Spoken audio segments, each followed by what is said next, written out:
Merhaba, ben Funda. 9 yıldır Yapı Kredi'deyim. Arkadaşlarım Serhat ve Pınar'la beraber çalışmaktayız. Aslında bizim tanışmamız annemin kankaları onlar.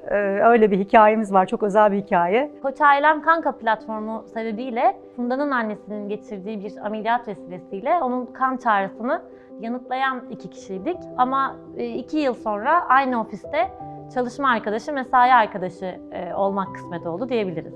Annem şeker hastasıydı. Birden süreç organ yetmezliğine kadar dayandı ve karaciğer organ nakli teşhisi konuldu anneme. Benim uygun olmadı, kız kardeşim devreye girdi ve kardeşimle annem çok ağır bir ameliyata girdiler. Bir gün öncesinde de doktor farklı bir kan trombos ihtiyacına dönüştüğünü söyledi. İlk önce babam Kızılay tarafına başvurdu ve hastaneye. Kızılay zaten kan vereceğini ama hastanenin aynı zamanda 2 farklı kişi, hatta 3 kişiye de ihtiyacı olduğunu bilgisini aldık. Ve aklıma Koç Ailem Kan Kardeşliği platformu geldi.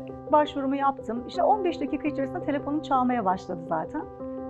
İlk Pınar'la Serhat hemen koştular, geldiler. Telefonumuza bildirim düşer düşmez aslında göz göze geldik Pınar'la. Kan grubumuzda uyduğu için Pınar Funda ile iletişime geçti ve yola düştük. Hastaneye vardığımızda Funda bizi karşıladı. Oldukça telaşlıydı. Biz sakinleştirmek istedik. Hani tamam, süreçte artık biz de varız. Funda hemen sıcağı sıcağına birkaç gün sonra bizi aradı. İşte hem annesinin hem de kız kardeşinin iyi olduğunu söyledi. Sonrasında bir gün zannediyorum bir izin dönüşüydü. Ofise bir geldim. Abi karşılaştım, Funda. O günden beri işte hem annemin kankaları hem benim kankalarım devam ediyoruz.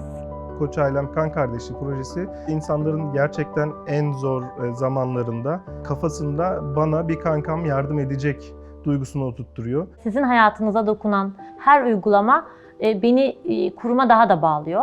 Ve burada böyle bir platformun olması, arkadaşlarımın gelip direkt destek olması hani kendini farklı hissettiriyor. Sana verilen değeri hissediyorsun. O da tabii ki çok güzel bir his.